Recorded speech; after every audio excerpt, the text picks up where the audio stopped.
3y is equal 6x minus 2 সরল রেখার ঢাল এত y অক্ষের ছেদক এত, মানে অপশন বহুপদী। তো দেখো এটা অনেকবার আসছে, এটা মানে কনসেপ্ট ক্লিয়ার করতে পারলে অনেকগুলো এমসিকিউ হয়ে যায়। তো যখন তোমাকে এটা বলবে তুমি একটু সমীকরণটাকে মানুষ বানাও। দেখো এখানে রয়েছে কি 3y is equal 6x minus 2, বা এটাকে আমি এই পাশে নেই, তাহলে হবে 6x মাইনাস 2 আছে প্লাস এই পাশে আনলে হবে মাইনাস ইজ ইকুয়াল কত 0। ফাইন করেছি।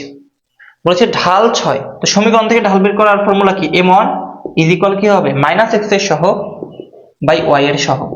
মাইনাস x এর সহগ কত 6, তাহলে মাইনাস 6, y এর সহগ কত, y এর সহগ এই যে এটা মাইনাস 3, তাহলে এখান থেকে পাচ্ছি কত, কাটাকাটি করলে 2। তো ঢাল 6 মিলবে, মিলবে না, তাহলে আমার অ্যান্সার আসলো কত 2 আসছে, তাহলে এটা কারেক্ট না। তার মানে আমার অপশন দেখো 2 অথবা 3 হবে, 2 অথবা 3 হবে। আমি একটু বেসিকটা বলে দেই। বলেছে y অক্ষের ছেদক, যদি y অক্ষের ছেদক বের করতে বলে তাহলে x এর মান কত 0, তাহলে তুমি x যেখানে আছে সেখানে 0 বসাবা, y এর মানটা বের করবা। ঠিক আছে, তাহলে অ্যান্সার ইজ এটা রাইট।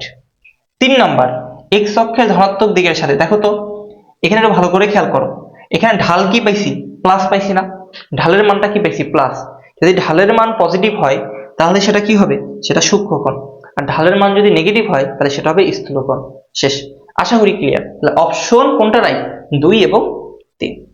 থ্যাংক ইউ যারা এখন পর্যন্ত আমাদের free test paper solving crush course এবং টার্গেট এ প্লাসে গ্রুপে জয়েন হও নাই, সম্পূর্ণটাই ফ্রি, এবং তোমাদের এখানে ধরে ধরে ধরে ধরে যারা 0 থেকে রয়েছে একবারে বেসিক থেকে পরীক্ষার আগ পর্যন্ত আমরা এই সার্ভিসটা দিব।